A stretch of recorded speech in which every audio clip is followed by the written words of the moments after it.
Assalamu alaikum. Professor Inzamam Ulaq is here from Punjab Group of Colleges Abdul Hakim. Ecology, 5th lecture, BS Zoology, 6th semester. अगर अभी तक आपने मेरे channel को subscribe नहीं किया तो सब्सक्राइब करें और लाइक करें और अपनी कीमती राय से आगाह करें हमें। तो आज major ecosystems of the world हम पढ़ेंगे, जिसमें मुख्तलिफ इकोसिस्टम को स्टडी किया जाएगा। जैसा कि आप नीचे डायग्राम में देख सकते हैं, यहाँ पे टंड्रा इकोसिस्टम लिखा हुआ, then tundra ecosystem, then boreal forest, temperate deciduous forest, temperate grassland and chaparral, desert and dry shrubland, tropical rainforest, tropical dry forest, savanna, and mountains with complex zonation.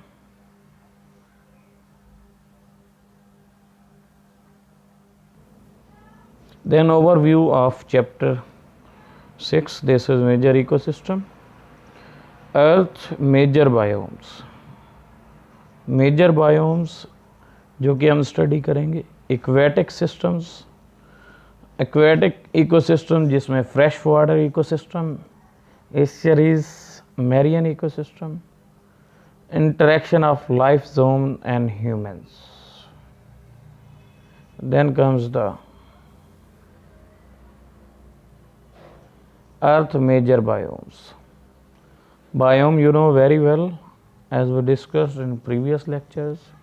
Large regional community primarily determined by its climate. Location of each biome is primarily determined temperature, both latitude and altitude or elevation, then precipitation of that area. This is a diagram showing different type of major ecosystems. First one is tundra. जैसा कि आप इस diagram में देख सकते हैं कि Tundra में कोल्डर रीजन ज़्यादा आ रहे हैं, कोल्ड की तरफ जाकर टंड्रा आता है। इसी तरह से बोरियल फॉरेस्ट को अगर देखें तो ये भी हाई अल्टीट्यूड पर मुश्तमिल है। Then comes the temperate deciduous forest, temperate grassland, chaparral, temperate desert. अब यहाँ पे टेम्परेचर डाउन हो रहा है, ना कोल्डर है ना हॉट है, बल्कि मॉडरेट टाइप है इस लाइन के अंदर। तो temperate deciduous forest, temperate grassland, chaparral, temperate desert have moderate type temperature, while boreal have colder temperature as compared to these four ecosystems. And then comes the tundra, which is more colder region, Antarctica. उसके बाद tropical rain forest, इसमें जब हम देखते हैं तो ये hot areas में आएगा। ड्राई ट्रॉपिकल में हॉट रीजन तो है, लेकिन उसके बाद जो वेट कंडीशन है वो डिक्रीज़ हो रही। अब लेफ़्ट टू राइट जो है, यहाँ पे आप देख रहे हैं ये वेट लिखा हुआ है, decreasing precipitation from left to right. तो वेट से ड्राई की तरफ ये मूव कर रहा है। अब इसी हॉट रीजन के अंदर बिल्कुल ड्राई हो जाएगा तो वो डेजर्ट है, यू नो वेरी वेल। तो बेटा इस डायग्राम से आप तमाम सिस्टम को अच्छी तरह से समझ सकते हैं। जब वेट से ड्राई की तरफ हम जाएंगे तो ये ड्राई ट्रॉपिकल डेजर्ट बन जाएगा, और डेजर्ट से वेट के जंक्शन में जाएंगे तो मोइस्ट ट्रॉपिकल डेजर्ट बन जाएगा। अब यहाँ पे आप देख सकते हैं सवाना। अब सवाना की क्या डेफिनेशन यहाँ पे बनाई जा सकती, जहाँ पे ग्रासी लैंड ज़्यादा है, वुडी लैंड कम है, उसके बाद ड्राई ट्रॉपिकल फॉरेस्ट आ जाते हैं, देन ट्रॉपिकल फॉरेस्ट। तो एक्सट्रीम पे जाएं जब आप कि वेट कंडीशन भी है और टेम्परेचर भी ज़्यादा है, तो उसको हम वेट ट्रॉपिकल रेन फॉरेस्ट में रखेंगे। और जब वेट कंडीशन कम हो जाएंगी, टेम्परेचर ज़्यादा होगा, तो फिर ड्राई ट्रॉपिकल फॉरेस्ट। और हॉट कंडीशन में लेकिन वेट कंडीशन ना हो और वुडी एरियाज़ भी कम हो, तो उसे कहेंगे savanna. Then moist tropical desert which comes after the savanna. And last one, जिसको आप सब पहले से ही जानते हैं, dry tropical desert, dry conditions में आते हैं। तो जब इसमें थोड़ा सा मूव करेंगे कोल्डर रीजन की तरफ, तो अब ये ट्रॉपिकल की बजाय टेम्परेट में शिफ्ट हो जाएगा। यहाँ पर भी कुछ हॉट कंडीशन है लेकिन मॉडरेट टाइप, और यहाँ पर जो है वेट कंडीशन भी थोड़ी सी कम है, किसी हद तक दूसरों की निस्बत यहाँ पे वेट कंडीशन ज़्यादा है। जैसा कि टेम्परेट डेजर्ट में आप देख रहे हैं, इधर टोटल वेट कंडीशन है, ड्राई कंडीशन है, और यहाँ पर फिर हम कहेंगे कि मैक्सिमम है इसकी निस्बत। उसके बाद टेम्परेट ग्रासलैंड की बात करेंगे। टेम्परेट का मतलब वैसे ही बेटा मॉडरेट होता है, जिसका मतलब होता है दरमियानी। Then comes the chaparral range land having moderate temperature, moderate precipitation. After that the comes boreal forest, जो कि हाई एल्टीट्यूड पर मौजूद हैं। Then comes the tundra, arctic regions और कोल्डर रीजन्स के अंदर ये पाया जाता है। तो बेटा एक और भी यहाँ पर बात आपको लेफ़्ट साइड पे, राइट साइड पे आप देख सकते हैं, लैटीट्यूड वाली।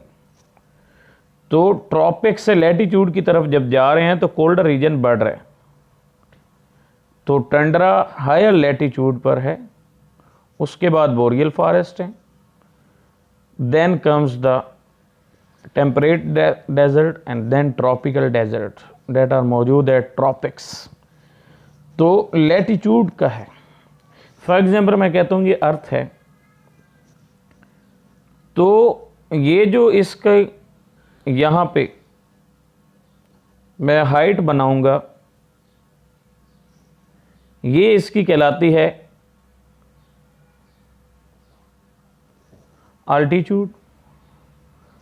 और उसके बाद अगर मैं बनाऊं यहाँ पे इक्वेटर के ऊपर, तो ये इसकी कहलाती है लैटीट्यूड।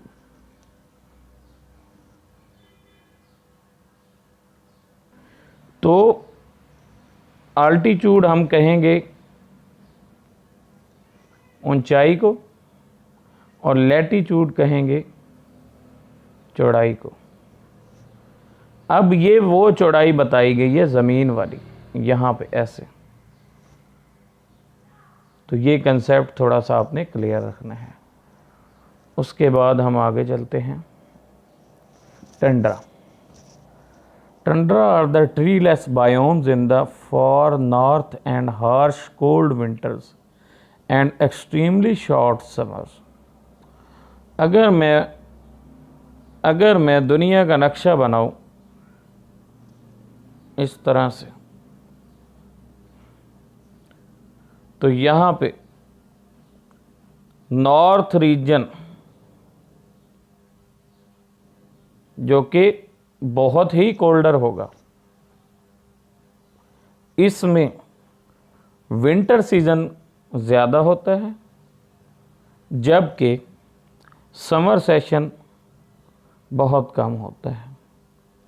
इसे टंड्रा में हम रखते हैं, जिसमें प्रेसिपिटेशन यहाँ पर बताई हुई है 10 से 25 सेंटीमीटर पर ईयर।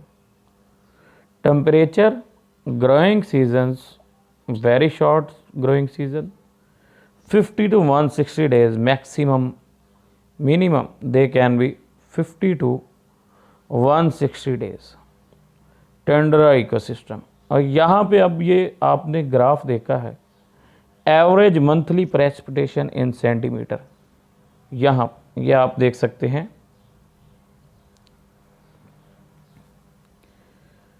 ये है average monthly precipitation in centimetre. जनवरी, फरवरी, मई, अप्रैल, मई, जून, 12 मंथ ऑफ द ईयर। तो यहाँ पे टेम्परेचर आप देख रहे हैं ये माइनस में जा रहा है, 0 सेंटीग्रेड से नीचे माइनस में आ रहा है। तो जनवरी में -30 टेम्परेचर है, देन -25, और ये जाकर मई जून के अंदर ये 15 सेंटीग्रेड पे मैक्सिमम गया। उसके बाद फिर दिसंबर में ये -30 में चला जाता है। अब -30 पे तो सरवाइव करना बहुत मुश्किल है, इसलिए यहाँ पर टंड्रा इकोसिस्टम में इतनी ज़्यादा लाइफ मौजूद नहीं होती। ज़्यादातर आपने वो पोलर बेयर का नाम सुना होगा, वो बर्फ़ानी रीछ जिन्हें कहते हैं, वो इस तरह के जानवर यहाँ पर रहते हैं टंड्रा इकोसिस्टम के अंदर। और यहाँ पे प्रेसिपिटेशन आपको पता चल गई। नीचे से उसने बताया हुआ ये 0, 2, 4, 6, 8, 10, 12, 14 ये है उसकी वैल्यू। तो ये 0 से लेकर 4 तक मैक्सिमम गई है, वो भी जून के मंथ में जब टेम्परेचर मैक्सिमम था 15 तक। This is about Tundra ecosystem. Nutrient poor soils with little organic material, permafrost present। अब ये परमाफ्रॉस्ट क्या होता है? अब इसमें परमाफ्रॉस्ट प्रेजेंट, परमाफ्रॉस्ट का मतलब है कि वो सॉइल जिसमें प्लांट्स ग्रो कर सकते हो लेकिन वो फ्रोज़न सॉइल होती है, नीचे से मंजमिद है, बर्फ़ मौजूद है, कोल्डर बर्फ़, कोल्डर सॉइल, यानी कि ऊपर प्लांट्स ग्रो कर सकते हैं लेकिन नीचे वो कोल्डर है, मंजमिद है, इससे कहते हैं परमाफ्रॉस्ट। लो स्पीशीज़ रिचनेस, लाजमी बात है भाई, अभी मैंने बताया बेटा आपको कि इस इलाके में स्पीशीज़ बहुत कम होंगी। Veg is mostly graces and sages, graces, sages जो कि चारा के तौर पे इस्तेमाल होती हैं। वेरी सिंपल फूड वेब, लाजमी बात है बेटा, यहाँ पे जब लाइफ ही नहीं है, बायोडाइवर्सिटी नहीं है, शॉर्ट लिमिटेड लाइफ है, तो फूड वेब भी बहुत कम होगी और फूड चेन भी बहुत कम होगी यहाँ पे। लो प्राइमरी प्रोडक्टिविटी, प्राइमरी प्रोडक्टिविटी भी लो है बिकॉज समर सेशन कम है, तो जो सन रेज़ हैं वो भी कम फॉल करेंगी और प्लांट्स भी इतने ज़्यादा नहीं हैं यहाँ पे। तो लाजमी बात है बेटा, वही बात एनर्जी फ़्लो वाली कि इतनी ज़्यादा एनर्जी को कैप्चर नहीं किया जा सकेगा तो वो रिफ्लेक्ट हो जाएगी, लेकिन यहाँ पे प्रोडक्टिविटी जो है वो कम हो जाएगी। Then comes the next, boreal forest, a region of coniferous in the northern hemispheres. अब बोरियल्स, अभी मैंने बताया कि हायर लैटीट्यूड पे बोरियल फॉरेस्ट मौजूद होते हैं, just south of the tundra. तो टंड्रा के साउथ में ही बोरियल फॉरेस्ट मौजूद होंगे। Covers 11% of the earth land, तो ज़मीन की 11% हिस्से को ये कवर करता है only boreal forest. Growing season इनका little longer than the tundra. तो टंड्रा में इनमें देखें आप, यहाँ पे देख सकते हैं कि जो रेनफॉल है वो मई, जनवरी, फरवरी, मार्च, अप्रैल और मई से शुरू हो गई और ये फिर चलती रहती है दिसंबर तक। जून, जुलाई, अगस्त और सितंबर में ये मैक्सिमम यहाँ पे आप देख सकते हैं। तो रेनफॉल यहाँ पे ज़्यादा है क्योंकि इसका जो है समर सेशन ज़्यादा है। और यहाँ पे आप देख सकते हैं टेम्परेचर भी अब चेंज हो गया, ये मैक्सिमम टेम्परेचर है ऊपर की जानिब, मिनिमम जो है वो 3 और 2 5 महीनों में रह चुका है। ज़्यादातर इसमें हॉट समर आएंगी, तो लाजमी बात है फिर ग्रोइंग सेशन भी बढ़ जाएगा। ये इसका थोड़ा सा कंसेप्ट है। प्रेसिपिटेशन भी यहाँ पे बढ़ गई, आप देख सकते हैं 50 सेंटीमीटर पर year approximately. Then coming to next, soils are acidic and mineral poors. अब यहाँ पे वो परमाफ्रॉस्ट वाली बात नहीं है, यहाँ पे किसी हद तक वो कहता है मिनरल्स भी हैं, एसिडिक हैं, एसिडिक सॉइल्स जिनकी पीएच नॉर्मल नहीं होती, लोअर पीएच पे एसिडिक होते हैं। Vegetation comprised of drought resistance conifers, मतलब ड्राउट क्या होता है, पानी की कमी, पानी की किल्लत में जो है ऐसे पौधे जो पानी की किल्लत को बर्दाश्त कर सके उन्हें कहते हैं drought resistance varieties. White spruce, balsam fir, stress large, ये इसके एग्जाम्पल है। Mostly small animals and migrating birds, migrating birds जो मुस्तकिल अपनी जगह चेंज करते रहते हैं। Some large animal are present, wolves, bears, मूस।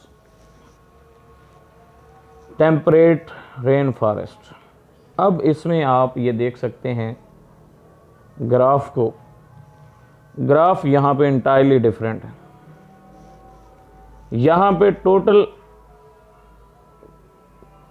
0 से ऊपर टेम्परेचर है, मीन्स कूल वेदर बहुत कम होगा, जबकि हॉटनेस ज़्यादा होगी।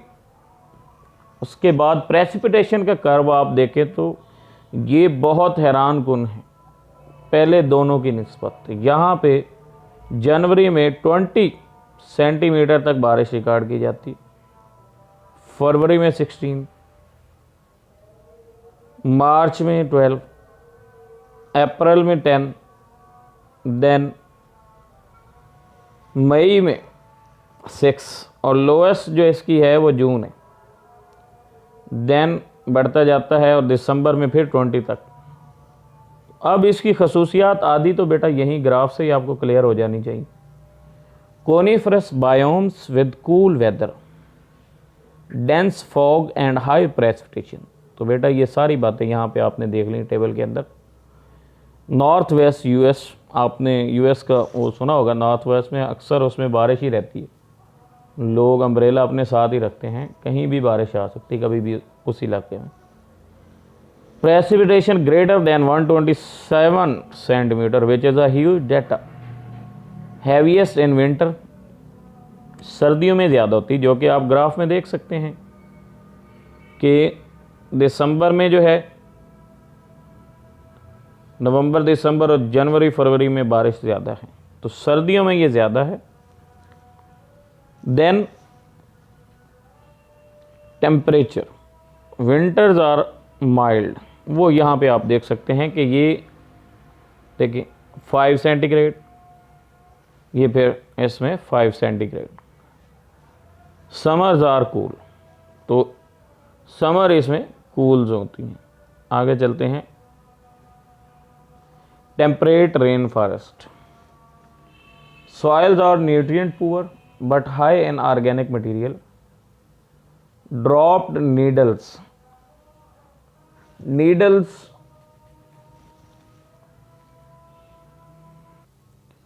इट्स मीन्स दैट कि जब ये कॉनिफरस फॉरेस्ट जो होते हैं ना, टेम्परेट फॉरेस्ट, इनके जो लीव्स होते हैं जब नीचे गिरते हैं तो ये नीडल लाइक होते हैं, कोई इतने ज़्यादा ब्रॉड लीफ होते नहीं हैं, इसलिए इनको नीडल्स लाइक लीफ कहा जाता है। ये जब ज़मीन पर गिरते हैं तो इनके जो न्यूट्रिएंट्स होते हैं वो सॉइल में रिटर्न हो जाते हैं, तो वही न्यूट्रिएंट्स एडअप होते जाते हैं और सॉइल जो है किसी हद तक फर्टाइल हो जाती है। कूल टेम्परेचर्स स्लो डिकम्पोजिशन, अब यहाँ पे डिकम्पोजिशन का मतलब कि बैक्टीरिया, फंजाई और ये वाली चीज़ें, ये छोटे छोटे एनिमल्स यहाँ पर शामिल हो गए। Dominant vegetation, large evergreen trees जो कि पूरा साल आपको सरसब्ज और शादाब नज़र आएंगे। ओल्ड ग्रोस्ट फॉरेस्ट, बहुत पुराने forest. Variety of cool climate animal life, अब ये देखिए टंड्रा से हम चले थे जहाँ पे एनिमल्स बहुत कम थे, अब यहाँ पे देखें एनिमल्स की लाइफ, उसकी वैरायटी जो है वो कितनी ज़्यादा होगी। Very high species, heavily lodged soils, lodged का मतलब होता है मड, मीन्स किसी जगह पे इकट्ठे होना किसी चीज़ का, जुड़ जाना आपस में। लॉगिंग, असल में ये लफ्ज़ वाटर लॉगिंग से निकला है। जब सॉइल जो है उसमें मिट्टी के साथ पानी की मिकदार बढ़ जाती है तो वो वहाँ पे एक गारा टाइप बन जाता है जिसे कहते हैं वाटर लॉगिंग। तो लॉग का मतलब है cut.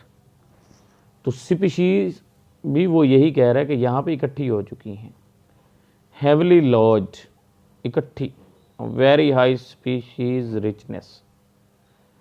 Forest biomes that occurs in temperate deciduous forest। deciduous कहते हैं जो अपने लीफ गिरा देते हैं। occurs areas with a moderate amount of precipitation यहाँ पे अब ज़्यादा है, 75 to 150 सेंटीमीटर। अब इस ग्राफ में और लास्ट वाले ग्राफ में क्या फ़र्क है, इसमें आप देख सकते हैं कि ये जो रीजन है यहाँ थोड़ी सी बारिश कम है, लेकिन यहाँ पे ऑन एन एवरेज 8 से कम नहीं है कहीं भी। तो इसका मतलब थ्रू आउट द ईयर यहाँ पर बारिश होती रहती है। और टेम्परेचर यहाँ पे 28 मैक्सिमम जून जुलाई में नोट किया गया है। ये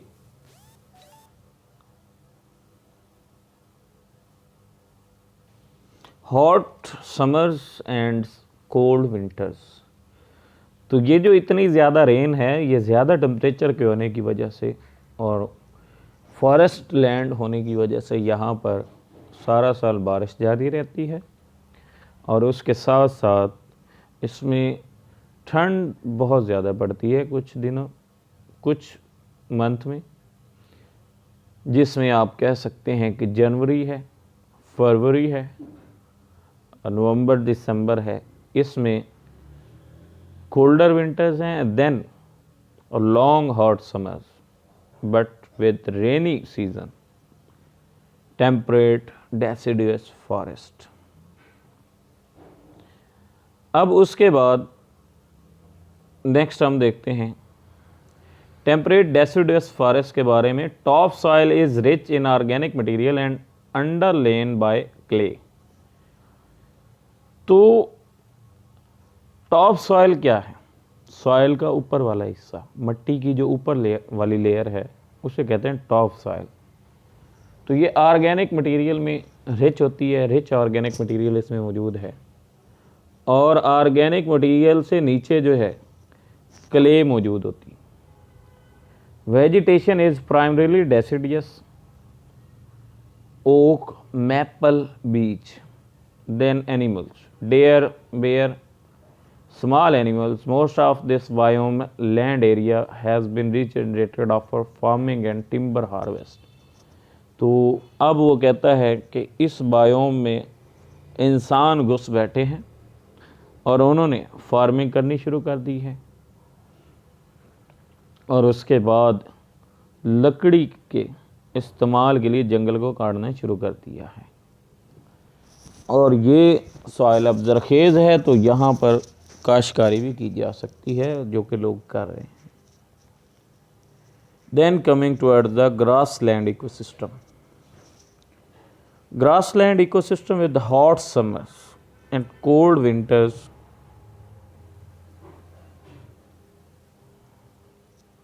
and too little precipitation to support trees।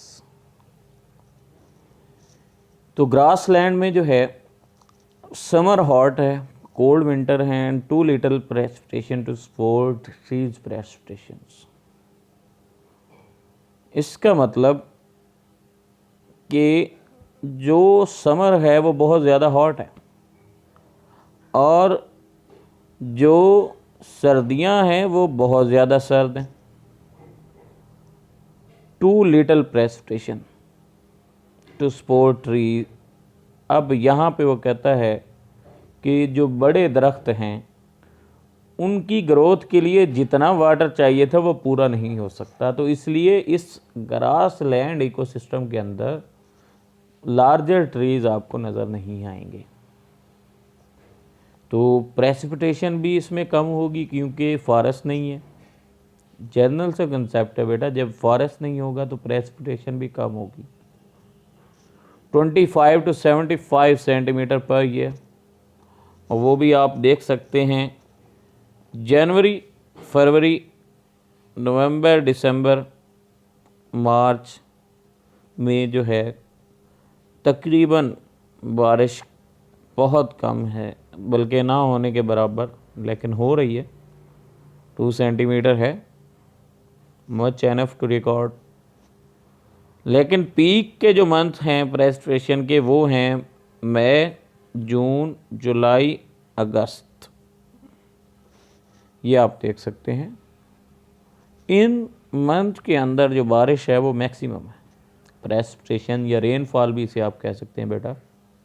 टाल grasses, prairies without woody land prairies कहलाएंगे। सवाना एंड प्रेरीज के बारे में जानते हैं, जिसमें वुडी ट्रीज़ मौजूद हों लेकिन हो ग्रासी एरिया, वुडी ट्रीज़ भी मौजूद हों, उसे सवाना कहते हैं। और जिसमें बिल्कुल वुडी ट्रीज़ नहीं हैं, जस्ट ग्रासेस हैं, वो प्रेरीज कहलाता है। Short grasses prairies, 90% of this biome has been lost to farm land. तो इस ग्रास लैंड इकोसिस्टम पे कब्ज़ा हो चुका है जनाब, क्योंकि फर्टाइल सॉइल है, टेम्परेचर भी ऑप्टिमम है। आप लास्ट टाइम हमने जो इनिशियल कंसेप्ट में डिस्कस किया था कि 2025 जो है फोटोसिंथेसिस के लिए ऑप्टिमम टेम्परेचर है, तो लाजमी बात है वहाँ पर ग्रोथ भी अच्छी होती होगी। तो इसलिए फार्मर्स ने वहाँ पे हमला किया, और अब जनाब 90% ऑफ ग्रास लैंड जो है वो under farming and cultivations for the growing of crops and rearing of animals. Then coming towards the next, soil has thick organic material with rich horizon. Periodic fires keeps the dominant vegetations. Then animals, once covered with bison, no longer true. Small animals are still present. Prairie dogs. अब इसमें diagram में जो आपको animal नज़र आ रहा है, American bison इसे कहा जाता है, मैमल्स की कैटेगरी में आता है, हर्बीवोर्स है। एवरेज लाइफ स्पैन इसका 12 to 20 ईयर्स है। Head and body 7 to 11.5 feet, tail 19.75 to 23.5, weight is 930 to 22 pounds, 100 pounds. Then coming to its cultural importance, यहाँ पे आप देख सकते हैं कि इसकी हिस्ट्री बताई गई है। Bison once covered a great plains and much of the North Americans and were critically important to the plains Indian societies. 19th century के अंदर settlers killed more 50 million bisons for food, sport and to deprive Native Americans of their most important national asset. तो Indian ने America के इस asset को ख़त्म करने की कोशिश की। The once enormous herds were reduced to only a few hundreds. सिर्फ चंद एक ही बाकी बच गए थे बाइसन। तो आज बाइसन फिर रिबाउंडेड हुए और 5 लाख से ज़्यादा हैं, 5 लाख से ज़्यादा हैं। They are raise for their meat. तो ये बाइसन एंड बाइसन के बारे में अभी जो बात हुई है, वापसी हम आते हैं अपने लेक्चर पे। तो ये यहाँ पे अभी हम डिस्कस कर रहे थे इसके बारे में। Once covered with bison no longer true, कि ये जो सारी कहानी अभी बताई गई है कि इंडियंस ने इतने सारे बाइसन को किल किया है, असल में ऐसा नहीं है, ये कहानी गलत है। Then next lecture, next topic, chaparral, also called Mediterranean climax. तो स्टूडेंट्स, आज का लेक्चर हम यहीं पे ख़त्म करते हैं और मिलते हैं कल इंशाल्लाह एक नए लेक्चर के साथ। उम्मीद है कि आपको ये लेक्चर पसंद आया होगा और समझ भी आया होगा। अगर आपको समझ नहीं आई कोई बात तो आप कमेंट्स में मुझे बता सकते हैं, ताकि मज़ीद आपको क्लियर किया जाए नेक्स्ट टाइम इंशाल्लाह। बाकी दुआओं में याद रखें बेटा, और लाइक और सब्सक्राइब करना लाजमी है, वो ना भूलें। अस्सलाम वालेकुम।